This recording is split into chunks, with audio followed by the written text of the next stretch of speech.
فی قلوبہم مرض فزادہم اللہ مرضا وَلَهُمْ عَذَابٌ أَلِيمٌ بِمَا كَانُوا يَكْذِبُونَ۔ فی قلوبہم میں دیکھیے فا کے ساتھ یا مد آ رہی ہے تو اس کو ایک الف کی مقدار کھینچ کے پڑھیں گے۔ قلوبہم میں لام واو کے ساتھ آ رہا ہے یعنی واو مد آ رہی ہے تو اس کو ہم لام کو ایک الف کی مقدار کھینچ کے پڑھیں گے۔ آگے دیکھیے میم کے ساتھ جب میم مل جاتی ہے یہاں پر ایک قاعدہ لکھ لیجیے اپنے پاس۔ یہ میم ساکن کا قاعدہ ہے، میم ساکن کے بعد دوسری میم مشدد آ جائے تو دونوں میموں کو ملا کر غنّے کے ساتھ پڑھتے ہیں، ٹھیک ہے، یہ اپنے پاس نوٹ کر لیجئے۔ جیسے یہاں پر میم کے بعد دوسری میم مشدد آ رہی ہے تو ہم نے یہاں پر دونوں کو ملا کر غنّہ کر کے پڑھنا ہے اور میم ساکن ہونی چاہیے، پھر اس کے بعد دوسری میم آئے گی، ٹھیک ہے۔ آگے دیکھیے مرض فزادہم اللہ مرضا، مرضوں پہ دیکھیے دو پیش کی تنوین کے بعد فا آ رہا ہے تو یہاں پر ہم اخفا مال غنہ والا قاعدہ لگائیں گے جو میں نے آپ لوگوں کو بتایا تھا 15 حرف والا، 15 حرف میں سے فا آ رہا ہے تو یہاں پر ہم غنہ کر کے پڑھیں گے۔ مرض فزادہم اللہ مرضا، اللہ کے لام سے پہلے پیش آ رہی ہے تو یہاں پر اللہ کے لام کو موٹا پڑھیں گے مرضا، یہاں پر ضاد کو بھی موٹا کر کے پڑھیں گے۔ موٹے حرف لکھ لیجئے اپنے پاس، نوٹ کر لیجئے۔ تو موٹے حرفوں کی ادائیگی میں نہ تو ہونٹ گول ہوتے ہیں اور نہ ہی حرکت کرتے ہیں۔ موٹے حرف لکھ لیجئے خا، صاد، غاد، غین، طا، قاف، موٹا والا قاف جس پہ دو نقطے ہوتے ہیں، اور زواں، ٹھیک ہے، اور را بھی شامل کر لیں، اس پہ را کے نیچے جب زیر ہوتی ہے تب اس کو باریک پڑھتے ہیں، ہر حال میں اس کو موٹا پڑھا جاتا ہے را کو۔ اس کے بعد آگے آیت میں دیکھیے وَلَهُمْ عَذَابٌ أَلِيمٌ، عذابٌ پہ دیکھیے کون سا قاعدہ لگ رہا ہے، یہاں پر دو پیش کی تنوین کے بعد الف آ رہا ہے تو یہاں پر ہم کیا کریں گے، الف اور حمزہ ایک ہی ہوتا ہے، میں آپ لوگوں کو پہلے بھی بتا چکی ہوں، تو یہاں پر حمزہ آ رہا ہے، ٹھیک ہے، حمزہ بھی بول سکتے ہیں اس کو۔ دو پیش کی تنوین کے بعد حمزہ آ رہا ہے تو یہاں پر ہم اظہار حلقی والا قاعدہ کریں گے، یعنی یہاں پر غنہ نہیں کریں گے، اظہار کر کے پڑھیں گے۔ اس قاعدے کا نام ہے اظہار حلقی۔ علیم بما كانوا یکذبون، یہاں پر دیکھیے علیم پہ جو قاعدہ آ رہا ہے دو پیش کی تنوین کے بعد با آ رہی ہے اور چھوٹی سی میم بھی آ رہی ہے، یہ بھی نوٹ کر لیجئے اپنے پاس۔ یہ اقلاب کا قاعدہ ہے، نون ساکن اور تنوین کے بعد اگر با آ جائے تو نون ساکن اور تنوین کو میم سے بدل کر غنّے کے ساتھ پڑھیں گے، یعنی ہم با کے ساتھ نہیں ملائیں گے، میم کے ساتھ حرف کو ملائیں گے۔ جیسے علیم، علیم، میم کے ساتھ ہم نے ملانا ہے، پھر آگے بما پڑھنا ہے۔ اس قاعدے کا نام ہے اقلاب، اقلاب مال غنہ کہتے ہیں اس قاعدے کو، یاد رکھ لیجئے، دوبارہ سن لیجئے اور لکھ لیجئے اپنے پاس۔ نون ساکن اور تنوین کے بعد اگر با آ جائے تو وہاں پر نون ساکن یا تنوین کو میم سے بدل کر غنّے کے ساتھ پڑھیں گے، اس قاعدے کا نام ہے اقلاب مال غنہ، ٹھیک ہے۔ یہاں پر دو پیش کی تنوین کے بعد آ رہی ہے با اور چھوٹی سی میم بھی آ رہی ہے تو یہاں پر اقلاب والا قاعدہ ہوگا۔ اس کے بعد آگے دیکھیے بما كانوا یکذبون، کانو کو نون کو ایک الف کی مقدار کھینچیں گے کیونکہ واو مد آ رہی ہے، واو مدہ کو ہم ایک الف کی مقدار کھینچتے ہیں۔ یکذبون، یہاں پر بھی وہی قاعدہ ہے کہ با کو ہم ایک الف کی مقدار کھینچ کے پڑھیں گے کیونکہ یہاں پر واو مد آ رہی ہے، ٹھیک ہے۔ اب میرے ساتھ پڑھیے فی قلوبہم مرض فزادہم اللہ مرضا وَلَهُمْ عَذَابٌ أَلِيمٌ بِمَا كَانُوا يَكْذِبُونَ۔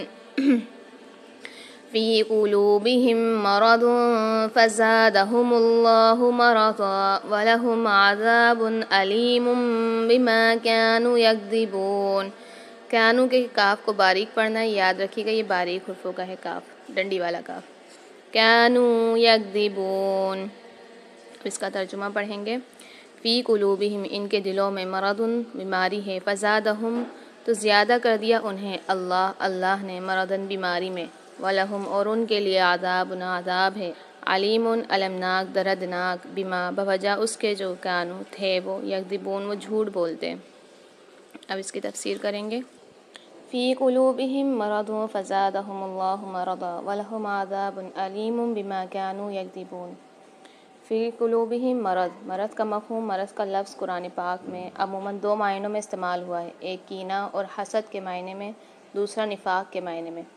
جن مقامات میں لفظ نفاق کے ساتھ استعمال ہوا ہے وہاں تو یہ واضح طور پر کینہ اور حسد کے معنی میں ہے، لیکن جن مقامات میں یہ تنہا استعمال ہوا ہے وہاں یا تو دونوں معنی اس کے اندر جمع ہے یا قرینہ اس کے دونوں معنی میں سے کسی ایک معنی کو متعین کرتا ہے۔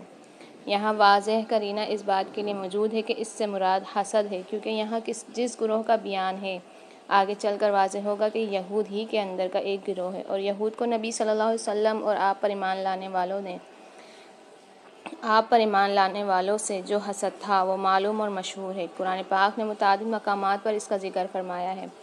فزادہم اللہ مرضا، یہاں حسد کے بڑھانے کے فعل کو اللہ پاک نے جو اپنی طرف منسوب فرمایا ہے تو یہ در حقیقت اس سنت کو اس نے اپنی طرف منسوب فرمایا جس کے تحت یہ فعل انجام پاتا ہے۔ اللہ پاک کی سنت یہ ہے کہ اگر کوئی شخص اپنے سینے کو ایمان اور اسلام کی جلوہ گاہ بنانے کے بجائے اس کو بغض اور حسد کی پرورش گاہ بنائے رکھنا چاہتا ہے تو اس کے سامنے اسی طرح کے حالات اور واقعات ظاہر ہوتے ہیں جو اس نے بویا ہے، اسی فصل کی آبیاری کرتے ہیں۔ یہود کو مسلمانوں پر حسد تھا کہ اللہ پاک نے ان کو اسلام کی نعمت کیوں دے دی۔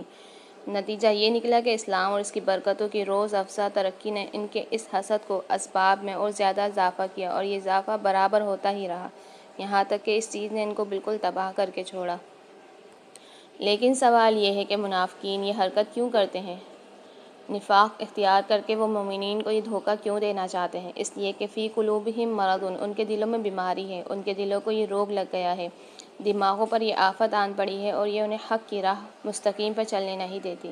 اس کی وجہ سے وہ پھر اس بات کے مستحق ہو جاتے ہیں کہ اللہ پاک کا قانون قدرت ان سے اس روگ کو اور زیادہ کر دے۔ فزادہم اللہ مرضا، ان کی اس بیماری کو اللہ نے اور بڑھا دیا۔ ظاہر ہے کہ ایک بیماری دوسری کو جنم دیتی ہے۔ گمراہی ابتدا میں نہایت معمولی ہوتی ہے، اور جو ہی اس کے خطوط حدود آگے بڑھتے ہیں اس کا زاویہ وسیع تر ہوتا جاتا ہے اور بڑا ہوتا جاتا ہے۔ یہ اللہ کا قانون قدر ہے جو ہر جگہ جاری رہتا ہے۔ یہ قانون فطرت انسانی سوچ اور طرز عمل تمام چیزوں اور تمام حالات میں جاری ہے۔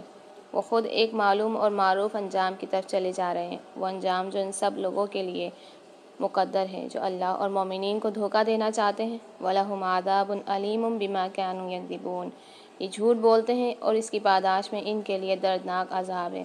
ان کی اہم صفات میں سے دوسری صفت ہے، بالخصوص ان لوگوں کی جو ان میں سرکردہ ہیں اور ہجرت رسول صلی اللہ علیہ وسلم سے قبل اپنی قوم اور قبیلے میں سرداری کے منصب پر فائز تھے، مثلاً عبداللہ ابن ابی ابن سلول۔ ان کی خصوصیت یہ تھی کہ وہ مومنین کے خلاف دل میں گہرا کینہ رکھتے تھے، اور جو فتنہ اور فساد برپا کرتے تھے اس کے لیے تعویلیں پیش کرتے اور اپنے ان کارناموں پر ہر قسم کی سزا مؤخذ سے بچ کر پھولے نہ سماتے تھے۔